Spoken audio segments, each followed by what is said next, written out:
ورحمة.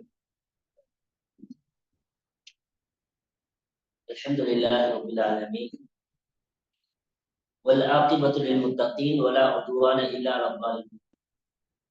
الصلاة والسلام على نبينا محمد وعلى آله وأصحابه ومن تبعهم بإحسان إلى يوم الدين وبعد. அன்புக்கும் மதிப்புக்குரிய சகோதரர்களே, புனிதமான ஒரு மாதத்தில் கடைசி நாட்களிலே நாம் இருக்கிறோம். அல்லாஹு தஆலா நாம் செய்த வணக்கங்களை எல்லாம் ஏற்றுக்கொண்டு நமக்கு போதுமான நிறைய கூலிகளை தருவானாக பிரார்த்தனையோடு திருநாளை எல்லாம் முடித்துவிட்டு மிக நீண்ட இடைவெளிக்கு பின்னால் சந்தித்திருக்கிறோம். மிகப்பெரிய ஒரு வணக்கம் நம்மை விட்டு முடிந்திருக்கிறது. ஹஜ் என்ற வணக்கத்தை பொறுத்தவரையில் நிறைய பேர் ஹஜ் செய்தவர்கள் இருக்கிறார்கள். ஹஜ் செய்திருக்கிறீர்கள், சிலர் ஹஜ் செய்யாமல் இருக்கிறது.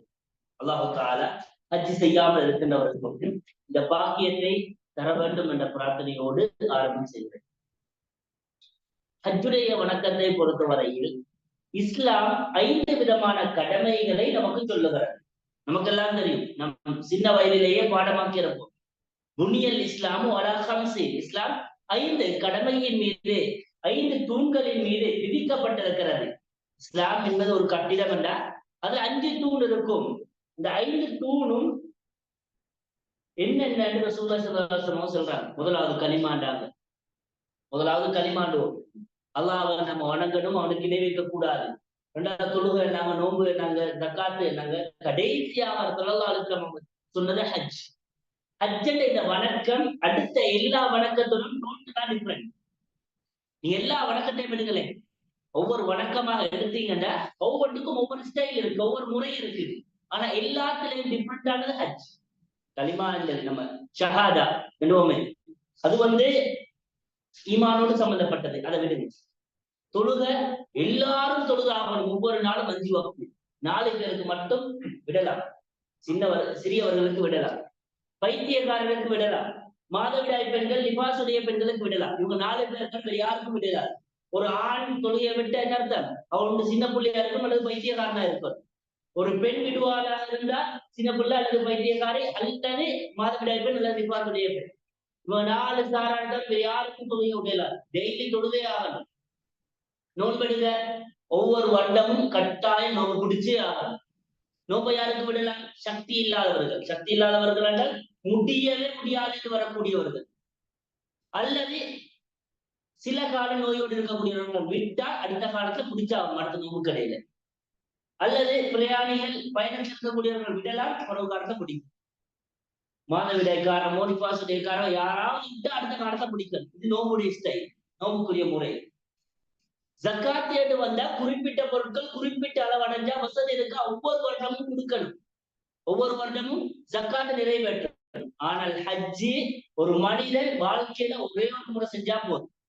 அது அவருடைய சின்ன வயசுல செஞ்சாலும் சரி, வாலிபத்துல செஞ்சாலும் சரி, வயோதிபத்துல செஞ்சாலும் சரி, ஒரு முறை, ஒரே ஒரு முறை தான் செய்யலாம். இந்த வணக்கம் வித்தியாசம். முதலாவது வருஷம் ஒரு முறை தான் செய்யணும். 2வது அந்த ஹஜ்ஜுடைய வணக்கத்தை செய்யறதாக இருந்தால் சக்தி என்னோட இஸ்லாம் சொல்லுது. லிமன் இஸ்ததா இலைஹி சபீலா, யாருக்கு சக்தி இருக்குதோ அந்த சக்தி இருக்கிறவங்க மட்டும் தான் செய்யலாம். யார்கிட்ட சக்தி இருக்குதோ சக்தி இருக்கிறவங்க மட்டும்தான் செய்யலாம். அந்த சக்தி 2 வகையா சொல்லுவாங்க. ஒன்று உடல் ரீதியான பலம். உங்கள்கிட்ட உடல் ரீதியான பலம் இருந்தால் என்ன செய்யலாம்? ஹஜ்ஜு செய்யலாம், ஹஜ்ஜு கடமை. 2வது 2 சக்தியும் இருக்கணும். 2வது இது பொருளாதார வசதி இருக்கணும். ஹஜ்ஜுக்கு போற அளவுக்கு பொருளாதார வசதி இருக்கணும். 2ம் இருந்தால் பெண்ணுக்கு மட்டும் ஒன்று எக்ஸ்ட்ரா வரும், மஹரம். பெண்ணுக்கு மஹரம் இருக்கணும். மஹரம் இல்லைன்னா செல்ல முடியும், ஹஜ்ஜு கடமை இல்லை. அப்ப இந்த கடமைகள், இது சக்தி ஒருத்தர்கிட்ட வந்தா அவருக்கு தான் கடமை, எல்லாருக்கும் கடமை இல்லை. சக்தி வரணும். ஒருத்தர் வசதி இருக்குது, உடல் சக்தி இல்லை, அவருக்கு கடமையே இல்லை. ஒருத்தருக்கு உடல் சக்தி இருக்குது ஆனா அவருக்கு வசதி இல்லைன்னா அவருக்கு வாரதுக்குரிய அந்த செலவீனத்துக்குரிய பொருளாதார ஏற்பாடுகள் இல்லை என்றால் அவருக்கு கடமை இல்லை. அப்படிப்பட்ட வணக்கம் நபி இப்ராஹிம் அலைஹிஸ்ஸலாம் அவங்க காபத்துல்லாவை புனர்நிர்மாணம் செய்தார். காபத்துல்லானது ஆதம் அலைஹிஸ்ஸலாத்துடைய காலத்திலிருந்து வாழும். அல்லாஹு தஆலா முதலாக கட்டிய ஆலயம் காபத்துல்லா. அப்ப அந்த காபத்துல்லா ஆலயம் இப்ராஹிம் நபியோட காலத்துல புனர் நிர்மாணம் செய்யப்பட்டது. அல்லாஹு தாலா புனர் நிர்மாணம் செஞ்சுட்டு இப்ராஹிம் நபிக்கு ஒரு கட்டளை இட்டார். என்ன கட்டளை? இப்ராஹிம் நபியே, நீங்க மக்களை எல்லாம் ஹஜ்ஜுக்கு கூப்பிடுங்க, மக்களை ஹஜ்ஜுக்காக நீங்க அழையுங்க. மனிதர்கள் வருவார்கள். ஒவ்வொரு, அதாவது மனிதர்கள் நீங்க ஹஜ்ஜுக்காக அழைச்சீங்கன்னா மனிதர்கள் நடந்து மெலிந்த ஒட்டகத்தில எல்லாம் ஓரங்கள் இருந்தெல்லாம் வந்துருவாங்க. நீங்க ஹஜ்ஜுக்காக அலைங்க அல்லாஹ் தஆலா கட்டளையிட்டார். அவர்கள் அந்த அல்லாஹ்வுடைய பிரயோசனங்களை கண்டுகொள்வதற்காக அல்லாஹ் தஆலா இப்ராஹிம் நபிக்கு கட்டளையிட்டார். முதலாவது அங்க ஹஜ்ஜி நடக்குது. அப்படியே ஹஜ்ஜி என்பது இப்ராஹிம் நபியை தொடர்ந்து அப்படி கட்டாயமான உண்டாக ஒவ்வொரு நபிமார்களுடைய காலத்திலும் செஞ்சு வரப்படுது. இப்ராஹிம் நபிக்கு முன்னாலே நபிமார்கள் செஞ்சதாக சில ஆதாரங்களும் வந்தீங்க. இந்த ஹஜ்ஜுடைய வணக்கத்தை பொறுத்தவரையில குறிப்பிட்ட சில நாட்கள், ஹஜ்ஜுடைய வணக்கம் குறிப்பிட்ட சில நாட்கள். இதை படிப்பினை சொல்றதுக்கு முன்னால ஒரு சில செய்தி. ஹஜ்ஜுடைய வணக்கத்தை பொறுத்தவரையில துல் ஹஜ் மாசம் 8வது நாள் தொடங்கும். ஹஜ்ஜுட மாசங்கள் என்றால் 3 மாசம், அதாவது 2 மாசமும் 10 நாள், 3 மாதங்கள் இஸ்லாம் சொல்லுது. ஷவ்வால் மாதம், துல்காதா மாதம், துல்ஹஜ்ஜுடைய முதல் 10 நாட்கள். இந்த 2 மாசம் இந்த துல்ஹஜ்ஜுடைய முதல் 10 நாட்கள். இந்த 2 மாசம் 10 நாளை இஸ்லாம் ஹஜ்ஜுடைய மாதங்களாக, ஹஜ்ஜுடைய நாட்களாக சொல்லுது. அப்ப அப்படி சொன்னாலும் ஹஜ்ஜுடைய வணக்கம் ஆரம்பிக்கிறது துல்ஹஜ் மாதம் பிறை 8 யோமு தர்வியான்வாங்க. அந்த நாள் துஹருக்கு முன்னால் என்ன செய்வாங்க? மீனாவுக்கு போவாங்க. மீனால இருப்பாங்க. 9ஆம் நாள் அரஃபாவுக்கு வருவாங்க. நைட்டு அப்படி முஸ்தலிஃபாவுக்கு வருவாங்க. மீண்டும் மீனாவுக்கு வருவாங்க. இது 5-6 நாட்களை கொண்ட ஒரு வணக்கம். 5-6 நாட்களை மட்டும் கொண்ட ஒரு வணக்கம். இதுக்கு தான் லட்சக்கணக்கில் செலவழிச்சு வருவாங்க. நம்ம எல்லாம் ஊர்ல எல்லாம் லட்சக்கணக்கில் செலவழிச்சு வருவாங்க. பெரிய கணக்கு, சின்னதும் இல்லை, பெரிய அமௌண்ட்களை கொடுத்து வருவாங்க. அப்போ வந்தவர் ஹஜ்ஜை மட்டும் செஞ்சுட்டு போயிடக்கூடாது. வந்தவர் ஹஜ்ஜை மட்டும் செஞ்சுட்டு போகக்கூடாது. இந்த ஹஜ்ஜு சில பாடங்களை படிப்பிச்சு கொடுக்கும். இந்த பாடம் ஒவ்வொருத்தர வாழ்க்கையிலும், ஹஜ்ஜு செய்யறவருக்கும் சரி, செய்யாம இருக்கிறாங்களே அவங்களுக்கும் சரி, சில பாடங்களை ஹஜ்ஜு கற்பிக்கும். லட்சக்கணக்கு செலவழிச்சு ஒருத்தர் 6 நாள் அல்லது 5 நாள் நிற்பார். ஆனா இஸ்லாம் அது கொடுக்கிற வெகுமதி பெருசு. ரசூலுல்லாஹ் சொன்னாங்க, அல் ஹஜ்ஜுல் மப்ரூர் லைஸ லஹு ஜஸா இல்லல் ஜன்னah. ஒருத்தர் ஹஜ்ஜு செஞ்சார், அது ஏற்றுக்கொள்ளப்பட்டுச்சு என்றால் அவர் சொர்க்கத்தை வேற எதுவுமே இல்லை. வாழ்க்கையில ஒரு முறை தான் செய்வார். நோன்பு ஒவ்வொரு வருஷம், தொழுகை ஒவ்வொரு வருஷம், ஜக்காத்து வசதி இருந்தா அந்த அளவு அடைஞ்சால் ஒவ்வொரு வருஷம். அதுக்கெல்லாம் எல்லா வணக்கத்தையுமே வித்தியாசமானது ஹஜ். ஹஜ் செஞ்சு அது ஏற்றுக்கொள்ளப்பட்டது என்றால் லைஸ லஹு ஜஸா இல்லல் ஜன்னah, சொர்க்கத்தை தவிர வேற கூலியே இல்லை. அதான் ரசூலுல்லாஹ் ஸல்லல்லாஹு அலைஹி வஸல்லம் இன்னொரு செய்தியில சொன்னாங்க, யாராவது ஹஜ் செஞ்சு ஒரு நல்ல முறையில செஞ்சால் கயோமின் வலதத்துக்கும், அந்த நாள் உம்மா பெத்தெடுத்த புள்ள. 30 வயசு ஒருத்தர் செஞ்சா உம்மா 30 வயசுல ஒருத்தர் பெத்தெடுத்த மாதிரி, 40 வயசுல ஒருத்தர் ஹஜ் செஞ்சா 40 வயசு புள்ளே உம்மா பெத்தெடுத்த மாதிரி, எந்த பாவமும் இருக்காது. அப்படிப்பட்ட நிலைமையை ஹஜ்ஜு கொடுக்கும். இந்த ஹஜ்ஜு சாதாரண இந்த 6 நாளோ 5 நாளோ மட்டும் போயிட்டு வரதால, இந்த ஹஜ்ஜால நிறைய பாடங்கள் இருக்கு. இந்த ஹஜ்ஜு படிப்பிக்கிற மிகப்பெரிய ஒரு பாடம் அல்லாஹ்வுக்கு கட்டுப்படுதல் என்ற ஒரு பாடம். ஹஜ்ஜு படிப்பிக்கிற நீங்க பாடங்களை எடுத்தீங்கன்னா நிறைய பாடங்கள் இருக்கும். நான் ஒரு சிலரை மட்டும் சொல்றேன். ஆனா அதுல முக்கியமானது அல்லாஹ்வுக்கு கட்டுப்படும். நம்ம எந்த நிலையில் இருந்தாலும் அல்லாஹ்வுக்கு கட்டுப்படணும் என்றது, அல்லாஹ்வுடைய என்ன ஓர்டர் வந்தாலும் அதை அப்படியே நாங்க நம்முடைய வாழ்க்கையில கொண்டு வரணும் என்றத ஹஜ்ஜு சொல்லுது. ஹஜ்ஜில நாங்க செய்யற சஃபா மர்வாக்கு இடையிலான தொங்குவது, அது நாங்க உம்ராவிலேயே செய்யும். அது எங்கிருந்து வந்துச்சு? ஹாஜர் அலைஹிஸ்ஸலாமோட வரலாறு. நபி இப்ராஹிம் அலைஹிஸ்ஸலாம் அவங்க தன்னுடைய மகனையும் தன்னுடைய மனைவி ஹாஜரையும் கொண்டு வந்து விட்டாங்க மக்கால. மக்கால கொண்டு வந்து விட்டால் மக்கா ஒரு பள்ளத்தாக்கு மாதிரி, எந்த ஒரு விவசாயமும் இல்லை, எந்த ஒரு மக்களும் இருக்கிறது. அவங்க கொண்டு வந்து முதலாவது விட்டுறாங்க. விடும் போது ஏன் விட்டுறீங்கன்னு தன்னுடைய மனைவி ஹாஜர் கேட்கிறாங்க. இப்ராஹிம் நபிக்கு அல்லாஹ் போட்ட ஓடர், உங்களோட மனைவி அவட புள்ள 2 பேரை கொண்டு வந்து மக்கால விடணும். அவங்க கொண்டு வந்து புள்ளைய மனைவியை கொண்டு வந்து விட்டுறாரு. விட்ட உடனே மனைவி கேட்கிறார், அல்லாஹு அமரக பிஹாதா, உங்களுக்கு இதை ஏவினது அல்லாஹ்வான்னு கேட்கு. ஒரே ஒரு கேள்வி, உங்களுக்கு இந்த கடமையை தந்தது, இந்த ஓடரை தந்தது அல்லாஹ்வா? ஓன்றாங்க. அப்படியெல்லாம் நாங்க இருக்கிறோம்னு சொல்லி அவங்க ஓகே இருந்தாங்க. ஆனா அவங்க விட்டது மக்களே நடமாட்டம் இல்லாத கைப்புள்ள. முதலாவது கிடைச்ச புள்ள இப்ராஹிம் நபிக்கு புள்ளையே கிடைக்கிறது கிட்டத்தட்ட 60 வயசு என்றாங்க. இப்ராஹிம் நபியை தொடர்ந்து துவா கேட்டுக்கொண்டே இருக்கிறாங்க. அல்லாஹ் குழந்தை பாக்கியம் கொடுக்கவே இல்லை. இப்ராஹிம் நபிக்கு அல்லாஹ் வயோதிபத்துல குழந்தை பாக்கியத்தை கொடுத்தார். ரப்பி ஹப்லி மினஸ் சாலிஹீன், யா அல்லாஹ் எனக்கு சாலிஹான புள்ளையை துவா கேட்டுக்கொண்டே இருந்தாங்க. இப்படி ஜக்கரியா அலைஹிஸ்ஸலாம் அவங்களுக்கு லேட் ஆகி அல்லாஹ் குழந்தை பாக்கியத்தை கொடுத்தாரோ அதே மாதிரி நபி இப்ராஹிம் அலைஹிஸ்ஸலாம் அவங்களுக்கும் அல்லாஹ் நல்ல லேட் ஆகி தான் குழந்தை பாக்கியத்தை கொடுத்தார். நீண்ட காலத்துக்கு பின்னால நீண்ட துவாவுக்கு பின்னால கிடைச்ச குழந்தை அல்லாஹ்வுடைய ஒரே ஒரு கட்டளை, நீங்க கொண்டு போயிட்டு அங்க உடனும். நீங்க கொண்டு போய் அங்க உடனும்ன்றது கட்டளை. அந்த இடத்துக்கு அப்படியே போயிட்டு அவங்க விட்டுறாங்க. யாருங்க தின்ன குடிக்கிறதுக்கு என்ன வசதி? ஒன்றும் இல்லை. தண்ணி குடிக்கிறதுக்கு எந்த வசதியும் இல்லை. மக்களுடைய நடமாட்டம் ஆபத்துக்கு உதவுறதுக்கு யாரும் இல்லை. கொண்டு போய் விட்டுறாங்க.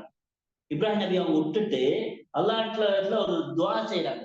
ரப்பனா இன்னி அஸ்கன்து துர்ரியதி பிவாதி, நான் ஏட குடும்பத்தை என் குடும்பத்தை நான் ஒரு பள்ளத்தாக்கு விட்டு வந்திருக்கிறேன். விவாதி கைரி தி ஸர், எந்த ஒரு விவசாயமும் இல்லை. எந்த ஒரு விவசாயமும் இல்லாத ஒரு இடத்துல விட்டுட்டு வந்திருக்கிறேன். இந்த பைத்துக்கு உன்னோட வீடு மட்டும் இருக்கு, உன்னோட காபத்துல்லா மட்டும் இருக்குது. யாரெல்லாம் அந்த இடத்துல நான் விட்டுட்டு வந்து இருக்கிறேன். இல்லையக்கி முஸ்ஸலா, தொழுகை நிலைநாட்டணும் என்றதுக்காக வேண்டி செல்லிருந்து நான் துவா கேட்டாங்க. யாரெல்லாம் இந்த மக்களுக்கு நீ பல வகைகளை கொண்டு உணவளிப்பாயாக, மக்கள் விரும்புவார் இடமாக இந்த மக்கா வாக்குவாயாக துவா கேட்டதை பல மக்கள். நீங்க அல்லாஹ்வுடைய கட்டளையை அப்படியே எடுத்து நடந்த ஒரு இடம் தான் அல்லாஹ்வுடைய கட்டளை அப்படியே எடுத்து நடந்தாங்க இப்ராஹிம் நபி. அல்லாஹ் விடுங்க என்ற இப்ராஹிம் நபி என்ன செஞ்சார்? உடனே போய் விட்டார். ஏன்னு கேட்கல, எதுக்குன்னு கேட்கல, ஏன் நான் வேணும்னு கேட்கல. முதல் மனைவி ஹாஜர் அலைஹிஸ்ஸலாம்,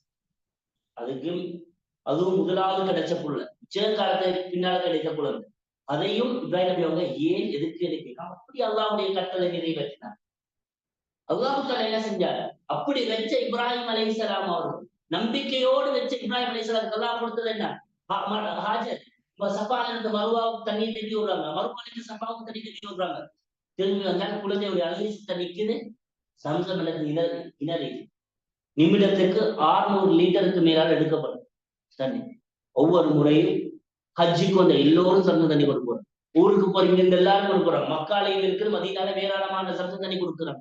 இவ்வளவு தண்ணீரால ஹாஜர் அலைஹிஸ்ஸலாம் அவர்கள் அல்லாஹ்வின் மீது வச்சுட்டாங்க. நபி இப்ராஹிம் அலைஹிஸ்ஸலாம் அவங்க அல்லாஹ்வின் மீது வச்சுட்டாங்க. இன்றைக்கும் சம்சம் தண்ணி குடிக்கப்படும். குடாமலி வரைக்கும் இன்ஷா அல்லாஹ் சம்சம் தண்ணி இருக்கும். எல்லோரும் குடிச்சு கொண்டே இருப்பாங்க. ஹஜ்ஜிக்கு வந்து லட்சக்கணக்கான மக்கள் குடிச்சது நாட்டுக்கு போகும்போது எல்லாம் கொண்டு போறாங்க. அல்லாஹ் மீது வச்சுட்டாங்க.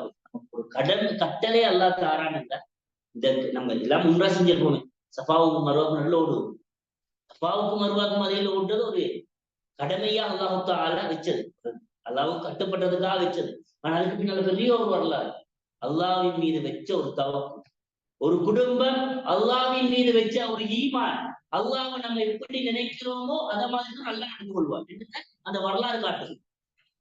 அல்லாஹ் சொல்லுவதா, ஆனா இந்த வன்னி அப்தி, ஒரு மனிதனை எப்படி நினைக்கிறான், இந்த அடியான் எப்படி நினைக்கிறானோ அத மாதிரி நான் இருப்பேன். அல்லாஹ் உங்களுக்கு கொண்டு சொல்றானாக இருந்தார், இப்படி நடந்துக்கோங்கன்னு சொல்றானாக இருந்தார். நமக்கு என்ன கஷ்டம் வந்தாலும் சரி, நமக்கு அதால் என்னதான் பாதிப்பு இருந்தாலும் சரி, நம்ம அதை அப்படியே எடுத்து நடக்கும். நம்ம எடுக்கும் போது நம்ம நினைக்காத புறத்துல இருந்து அல்லாஹ் செய்வான், அதுக்கு உதவி செய்வான் எங்களுக்கு பார்க்கலாம். அதே போல குர்பானுடைய விடயம் ஜம்ராத்துக்கு கல் அடிக்கிற விடயம், ஹஜ்ஜில் சேத்தனை கல் அடிக்கிறவாங்களே ஜம்ராத். ஜம்ராத் யூஸ் பண்ணப்படும். ஜம்ராத்னா சின்ன சின்ன கல்லு அர்த்தம். ஜம்ராத் அப்ப ஜம்ராத்து கல் அடிப்போம். சின்ன ஜம்ராத், பெரிய ஜம்ராத், அந்த ஜம்ராத் நம்ம பாசையில சின்ன செய்தான், பெரிய செய்தான், நடு செய்தான். அப்ப இதுக்கு கல் அடிக்கிற விஷயமும் குர்பானுடைய விஷயம். இது நபி இப்ராஹிம் அலைஹிஸ்ஸலாத்துக்கு அல்லாஹ் தஆலா போட்ட ஒரு ரோடு.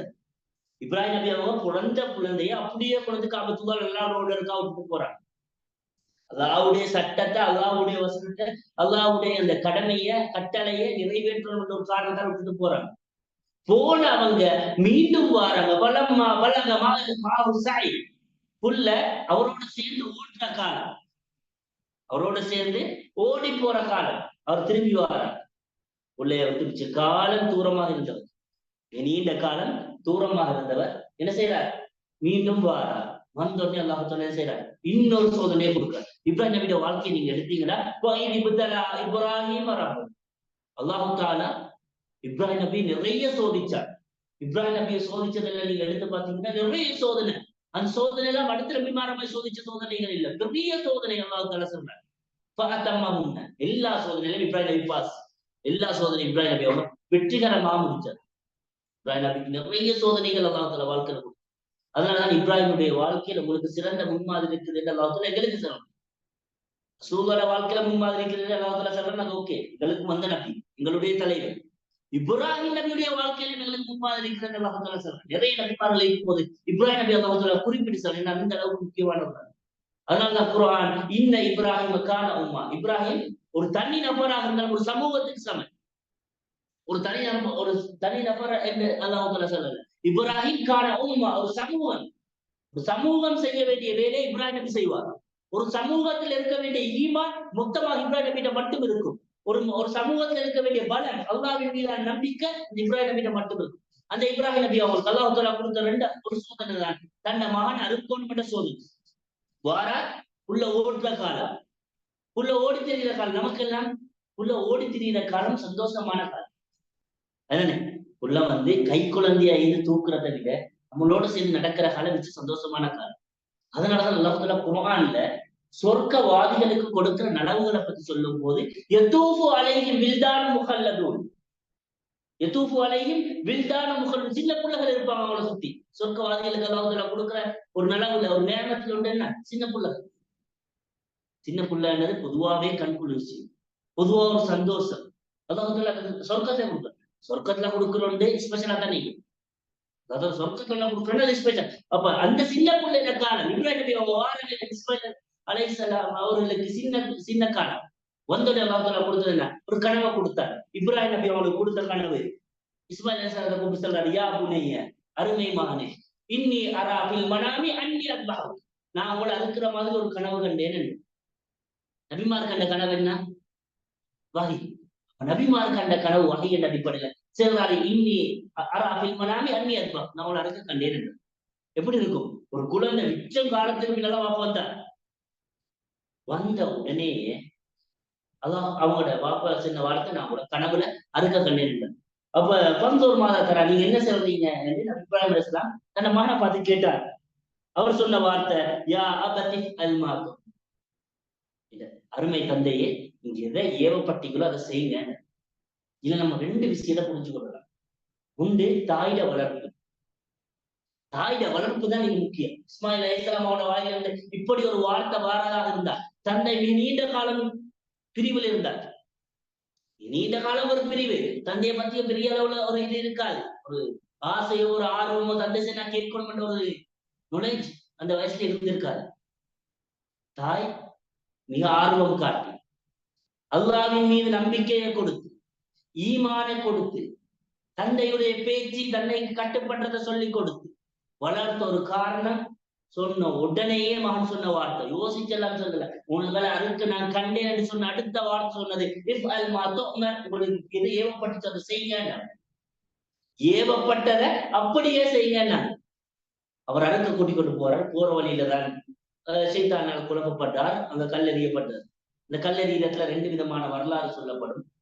ஒன்று, அறுக்க கூட்டிக் கொண்டு போகும்போது முதலாவது இப்ராஹிம் நபி அவங்க சைத்தான் வழி கொடுக்கிறார், அப்ப அவரை 7 கல் அடிக்கிறதாகவும், 2வது இஸ்மாயில் அலைஹிஸ்ஸலாம் வழி எடுக்கிற போது அவர் அடிக்கிறதாகவும், 3வது ஹாஜர் அலைஹிஸ்ஸலாம் அவங்களை வழி எடுக்கும் போது ஹாஜர் அலைஹிஸ்ஸலாத்துக்கு அறுக்க போறாங்க பொய்யான கனவு என்று சொல்லும் போது அவங்க எரிஞ்சதாகவும் 3 அந்த அப்படி ஒரு வரலாறும், ஹஜ்ஜுடைய கிரியை முடிச்சு மக்கள் அழைக்கும் போது சைத்தான் குழப்பியதாகவும் அங்கு கல் அடிக்கப்பட்டதாகவும் 2 விதமான வரலாறுகள் சொல்லப்படும்.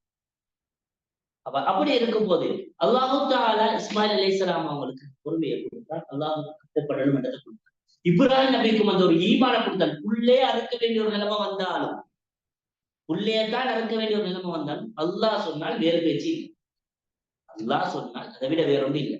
அதுதான் அல்லாஹு தஆலா கொடுத்த ஈமான். அல்லாஹ்வுக்கு கட்டுப்படுதல் என்றதை எங்களுக்கு இந்த விஷயம் எடுத்துக்காரு. அல்லாஹ்வுக்கு எந்த விதத்துல அல்லாஹ் சொல்றாங்க, நமக்கு சில வேளை அது கஷ்டமாக இருக்கு, சில வேளை நம்ம இங்க இருக்கிறோம், சில வேளை நமக்கு கஷ்டமா இருக்கும். 5 பேரை தொழுகிற சில வேளை கஷ்டமா இருக்கலாம், அல்லது ஜக்காத்து கொடுக்கிற கஷ்டமா இருக்கலாம், சதக்காக்கள் கொடுக்கிற நமக்கு கொஞ்சம் கஷ்டமா தானே. அல்லாவுக்கு கட்டுப்படணும். அல்லாவுக்கு நம்ம கட்டுப்படணும். இந்த கட்டுப்பாட்டை இந்த இடத்துல நாம பார்க்கலாம். இந்த கட்டுப்பாடுதான் இப்ராஹிம் நபி அவங்களோட வாழ்க்கையில இருந்து எங்களுக்கு பார்க்கணும். அதே போல இந்த ஹஜ்ஜி ஒரு மனிதனை மாத்துறதுக்கு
வேற ஏதாவது பார்த்து செய்யலாம்.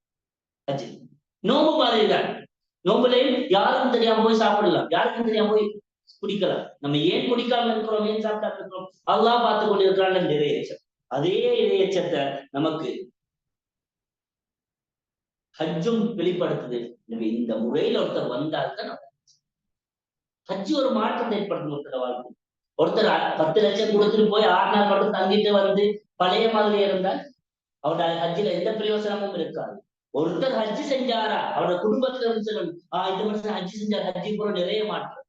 பக்கத்து வீட்டுக்காரர் சொல்லணும், இந்த மனுஷன் ஹஜ்ஜி செஞ்சாரு, ஹஜ்ஜில நிறைய மாற்றம். இந்த மனுஷன் நிறைய மாற்றம் அந்த ஊர் மக்கள் சொல்லணும். ஹஜ்ஜில நம்ம படிக்கிற பாடம் நம்முடைய வாழ்க்கையில நிறைய இருக்கு. அதே போலதான் ஹஜ்ஜி படிப்பிக்கக்கூடிய இன்னொரு பாடம் சுருக்கமா சொல்றது, இது ஹஜ்ஜி படிக்கக்கூடிய இன்னொரு பாடம் சமத்துவம். எல்லோரும் சமரசமன் என்றதை இஸ்லாம் சொல்லும். இதை விட நீ உசந்தவன் இல்லை, உடைய விட நான் தாழ்ந்தவன் இல்லை, எல்லோரும் சரிசமமானவர். இந்த ஜாதிக்கு மத்தியிலையோ குலத்துக்கு மத்தியிலையோ கோத்திரத்துக்கு மத்தியிலோ எந்த வித்தியாசமும் இல்லை. எல்லோரும் சரிசமம். எல்லாரும் போட்டால் எல்லோரும் தான் போடணும். இல்ல நான் பணக்காரன், நான் வித்தியாசமா போடுவேன், எதுவும் இல்லை. முஸ்தலிஃபாவுக்கு போனா எல்லாரும் பண்ணியேற்றப்படும். இதுல மினால மட்டும் சின்ன சின்ன வித்தியாசங்கள் வரலாம் கூடாரங்களுக்கு மத்தியில். ஆனால் எல்லோரும் சமத்துவம் என்றத ஹஜ்ஜி சொல்லுது. அதனால நபி ஸல்லல்லாஹு அலைஹி வஸல்லம் சொன்னாங்க, லா ஃபர்க அலா பைனல் அரபி வல் அஜமி. அஜமிக்கும் அரபிக்கும் மத்தியில் எந்த வித்தியாசமும் இல்லை. வெள்ளையனுக்கும் கருப்பனுக்கும் மத்தியில் எந்த வித்தியாசமும் இல்லை. வித்தியாசம் என்றது தக்குவா. உன் தக்குவா இருந்தால், இறையச்சம் இருந்தால் நீ உயர்ந்தவர். உன் இறையச்சம் இல்லையா நீ தாழ்ந்தவர். சமத்துவம் பொதுவானது, எல்லோருக்கும் கூடியது. அப்ப ஏற்றத்தாழ்வு இறையச்சத்தை மட்டும்தான் சொல்லுவது இஸ்லாம். இன்ன அக்கிரமக்கும் இந்தவாகி அத்தாக்கும், அல்லாஹ்விடத்துல சிறந்தவர்கள் தக்குவா உடையவர்கள். எனவே இந்த படிப்பினைகள் எங்கட வாழ்க்கையில நம்ம ஹஜ் செஞ்சிருக்கலாம் அல்லது செய்யாமல போகணும். அல்லாஹ் தஆலா எல்லாருக்கும் அந்த பாக்கியம் தரணும். அடிக்கடி துஆ செய்வோம். ஏன்னா அதுதான் ஒரு மனுஷனுக்கு மிகப்பெரிய நன்மைகள் ஏற்படுத்தி கொடுக்கக்கூடிய ஒரு வழக்கம். அங்க போய் பார்க்கணும். பார்க்கும் போதும் நமக்கு என்ன செய்யும், அந்த பாடங்கள் திரும்ப திரும்ப ஞாபகம் செய்யலன்னாலும் செய்யாதவருக்கும் இந்த இதுல இருந்து நிறைய பாடங்கள். குறிப்பாக நபி இப்ராஹிம் அலைஹிஸ்ஸலாத்தோட வாழ்க்கை ஒரு சில பகுதிகள் இருந்தால், வாழ்க்கையில ஒரு சில பகுதிகள் இருந்தால், காபத்துல்லா கெட்டினது முதல் இந்த ஹஜ்ஜுடைய வணக்கங்களை வர அடுத்தடுத்த பகுதிகள், அதே போல வேறு பகுதிகள் எல்லாத்திலையும் நமக்கு பெரிய பாடத்தை இஸ்லாம் வச்சிருக்குது. இன்ஷா அல்லாஹ் இந்த ஏற்கனவே கேட்ட பாடங்களை நம்முடைய வாழ்க்கையில் நடைமுறைப்படுத்த பாக்கியம் உள்ளவர் ரஹ்மான் எனக்கும் உங்களுக்கும் தரவணும். அதே போல இன்னும் பல பாடங்கள் படிப்பினைகள் இருக்கு, அதுகளையும் வாசித்து நல்ல படம் பெறுகிற பாக்கியத்தை அல்லாஹ் நம் அனைவருக்கும் தௌஃபீக் செய்யட்டுமாக. வாஹ் தஅவானா அல்ஹம்துலில்லாஹ்.